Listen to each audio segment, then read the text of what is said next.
Hola nuevamente, ¿cómo estás? Soy la psicóloga María José Díaz del departamento de Puente Mujer. ¿Quieres empezar a transformar tu vida? ¿A empezar a sentirte mejor? ¿A sentirte con más energía? Bueno, te cuento. Los últimos estudios científicos han demostrado recientemente que las emociones son 100% energía. Podemos manejar nuestros estados energéticos y de salud a partir de una adecuada gestión de nuestras emociones. Una de las grandes asignaturas pendientes del ser humano actual es la gestión de sus propias emociones. No tenemos ni tampoco contamos con una educación emocional sólida que nos ayude a vivir nuestras emociones de una manera natural, fluida y consciente. Todavía nos dejamos arrastrar mucho por lo que es la culpa, la rabia y el miedo, por nombrar algunas. Hoy te quiero enseñar qué son las emociones y cuál es el camino que debes seguir para empezar a manejarlas. ¿Qué son las emociones? Las emociones son alteraciones del estado de ánimo que se sienten físicamente. Por eso sentimos cambios en nuestra respiración, en sudoración o taquicardia, incluso dolor de estómago. Y estas alteraciones se generan en nosotros por estímulos. Pueden ser estímulos internos o externos, es decir, por pensamientos, por creencias, por un ratón, por una persona o una situación en particular. Pero en general se producen por lo que nosotros mismos nos decimos, por toda nuestra historia, lo que aprendemos del pasado, ya sea de nuestros padres, de nuestros amigos, de nuestros maestros, de nuestras parejas. Es decir, lo que pensamos de estas situaciones que generan un cambio emocional en nosotros. ¿Qué es importante saber sobre nuestras emociones? Número 1. Querer controlar una emoción significa querer decidir cuándo, cómo y dónde queremos sentir. Eso es imposible, no se pueden controlar las emociones. Las emociones están hechas para sentirse y hay que aprender a manejarlas, a sentirlas y a soltarlas. A eso se le conoce como inteligencia emocional.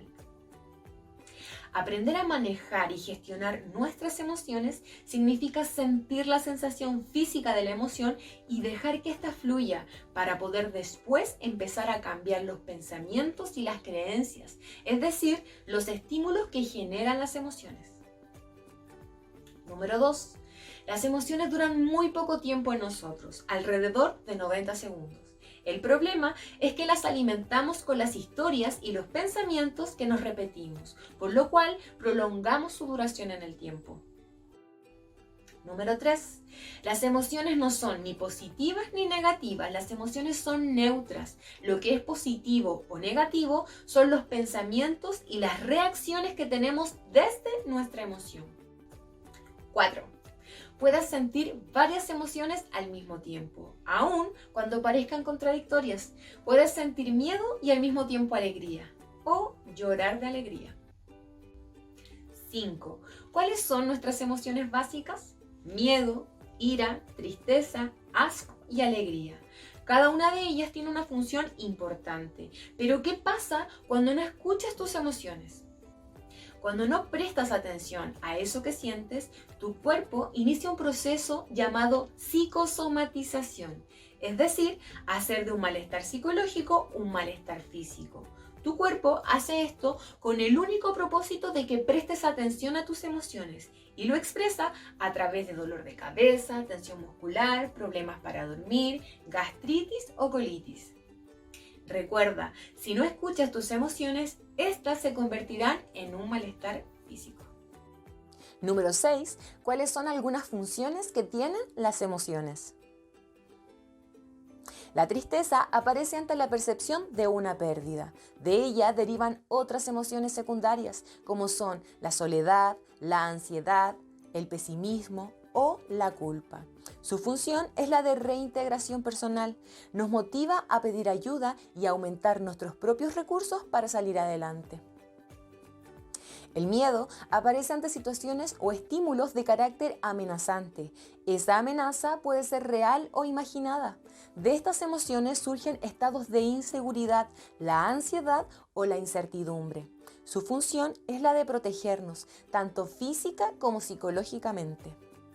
La alegría aparece cuando logramos algo que deseamos, genera seguridad, sensación de bienestar y nos lleva a reproducir esos comportamientos o acciones que nos hacen sentir bien. Su función es de afiliación y de repetir. La sorpresa se genera a partir de la aparición de un estímulo inesperado. Genera sobresalto, desconcierto o asombro. Es la emoción más breve en su duración. Su función es la de exploración y orientación frente a situaciones nuevas.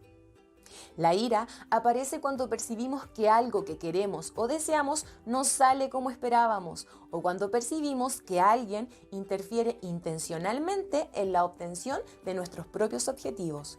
Se relaciona con la rabia, el enfado o la frustración. Su función es la de autoprotección. Nos sirve para controlar y cambiar determinadas situaciones y para marcar límites. El asco aparece ante estímulos que nos resultan aversivos. La función del asco es la del rechazo. Hace que nos alejemos de aquello que puede resultar nocivo para nosotros, enfermedades, basuras, etc. Número 7. Las emociones dan miedo, ya que nos hacen sentir vulnerables y hemos crecido creyendo que vulnerabilidad es igual a debilidad. Y por eso, cuando nos sentimos vulnerables, es decir, cuando sentimos nuestras emociones, nos queremos proteger. Queremos que esta sensación de que algo nos lastimó, de que algo no está bien, de que nos sentimos tristes, termine de una vez. ¿Por qué? Porque nos sentimos vulnerables y por lo tanto débiles. Pero ojo, si aprendes a manejar tus emociones, te harás más fuerte. ¿Cómo puedo manejar una emoción? Antes que todo, ¿por qué es importante conocer, comprender y manejar nuestras emociones? Porque las emociones nos influyen y en muchas ocasiones nos gobiernan. El mundo interno de las emociones es tan poderoso que seguro puedes recordar fácilmente alguna experiencia personal donde puedas haberte sentido arrollado por tus sentimientos o con dificultad para poderlos manejar de manera constructiva. Lo primero que debes saber para iniciar un proceso de manejo emocional es conocer tus detonantes. Un detonante emocional es cualquier tema que nos hace sentir incómodos. Estos detonantes emocionales nos dicen con qué aspectos de nuestra vida podemos sentirnos insatisfechos o frustrados. Conocer tus detonantes es una herramienta muy útil. No significa que vayas a eliminar aquella cosa que te provoque un cambio en tu estado emocional, pero sí te ayuda a prepararte y a entender o encontrar ciertas herramientas para poder lidiar con ese tema o situación y de esa forma tomar medidas para proteger nuestra salud mental. Es como saber cuándo va a llover. No quiere decir que vayas a detener la lluvia, pero sí te sirve para tomar ciertas precauciones. Te dejo aquí un ejercicio para ir aprendiendo a reconocer tus detonantes. Al finalizar el video puedes ponerlo en práctica. Número 2. Soltar una emoción. Lo más importante a la hora de dejar ir una emoción es sentirla. Si no la sentimos, no la podemos dejar ir. ¿Por qué? Porque las emociones están hechas para sentirse, no para pensarse ni tampoco para racionalizarse. Como la siento, cierro los ojos y luego identifico en qué parte de mi cuerpo está, en la garganta, en el pecho, en el estómago, en las manos. Yo sé que es incómodo, que no nos gusta, pero una vez que la sientes y te quedas con esa sensación física, inmediatamente vas a sentir cómo baja su intensidad. Una vez que la sientes físicamente, hay que cambiar la historia, es decir, hay que dejar de alimentarla con nuestros pensamientos, nuestras creencias, con todo lo que nos decimos acerca de esa persona o de esa situación. Recuerda, las emociones duran naturalmente 90 segundos. El problema es que las seguimos reavivando y alimentando con nuestros pensamientos y nuestras interpretaciones. La próxima vez que estés sintiendo una emoción, siéntela físicamente y después observa qué te estás diciendo con respecto a esa persona o a esa situación. Cambia la interpretación y tu emoción va a cambiar.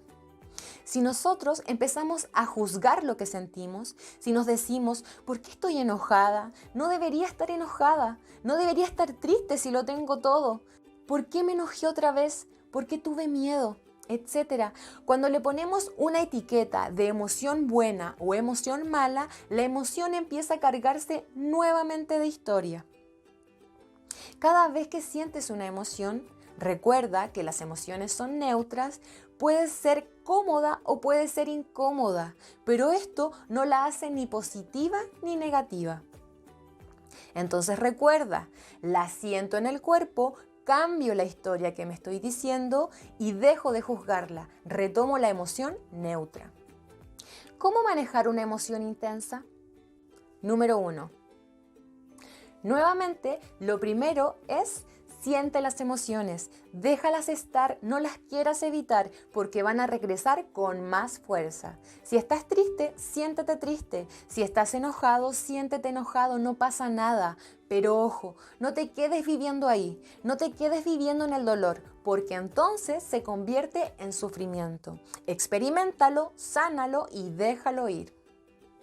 Todas las situaciones que nos sacan de nuestra zona de confort, que nos duelen, nos lastiman, nos enojan, todas estas tienen algo que enseñarnos. Cuando no nos detenemos a observar qué podemos aprender de esto, empezamos a repetir patrones. Así es que tómate unos momentos para revivir esta situación y observa qué puedes aprender de ella. Recuerda que cuando se cierra una puerta se abre otra. Enfócate en las oportunidades que puedes tener a partir de esta situación.